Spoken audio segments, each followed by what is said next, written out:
My name is Ben Jackson. I'm an MBA 1, and I'm here to tell you about the Botswana, South Africa, and Zambia trip.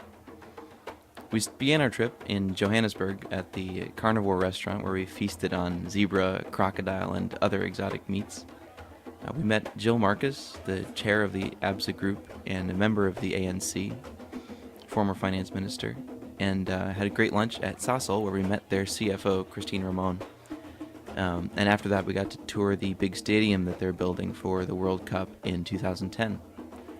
We met up with some alumni that evening for a memorable dinner at Lekotla.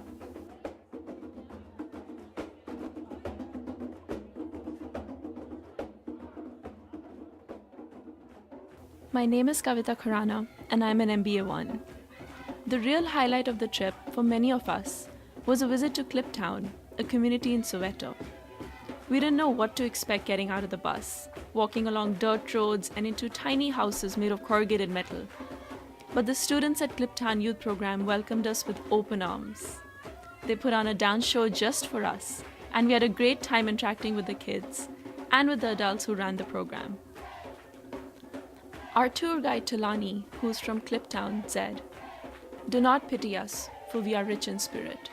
And they certainly were. I was amazed at how friendly and welcoming everybody was. This is not a sad place. There's joy all around. That experience was perhaps the most emotional and enriching one for all of us.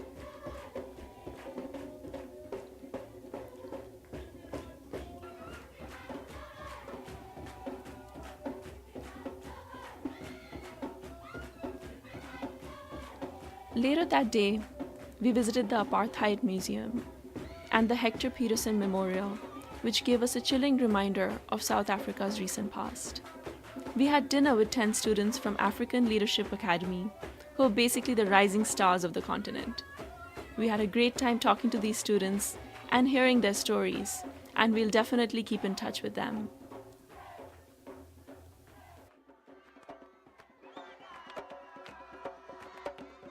So to get to Botswana, we had to charter a plane, so it was pretty cool to have the whole flight to ourselves.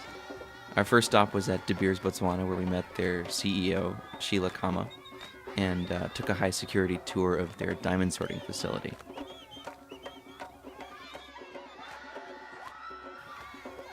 Then we got to meet former President Festus Mohai, who welcomed us into his home and spoke at length about the opportunities and challenges present in the country and in the region. It was a real treat to meet him. And later in the trip, we visited the Bank of Botswana, got up close and personal with some of their currency. And of course, we had to grab some souvenirs before we left.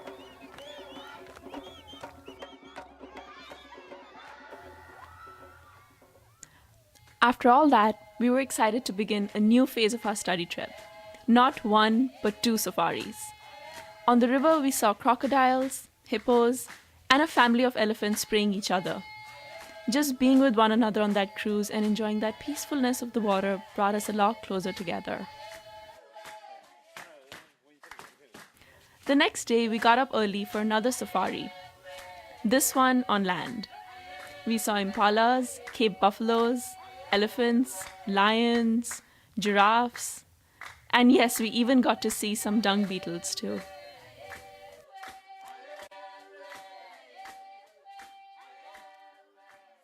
A couple days in Zambia brought our trip to a memorable close. By then we had gotten to know each other pretty well, and so we took the opportunity to relax and just enjoy ourselves and enjoy the nature and the wildlife in the region, of which there was quite a bit right around the hotel area. We got to take a cruise down the Zambezi River and unwind a little bit. And we also managed to do a fair bit of singing, even though it wasn't strictly speaking on the itinerary. As a matter of fact, all the music you hear, it's not us, but it's music that we recorded at various points throughout the trip because there's just so much going on in the area. The Victoria Falls was the last thing we saw, and it was just breathtaking in its power and majesty. I guess the only fitting end to a trip like this is to visit a wonder of the world. I loved Africa. I think we all did, and I'll definitely be back soon.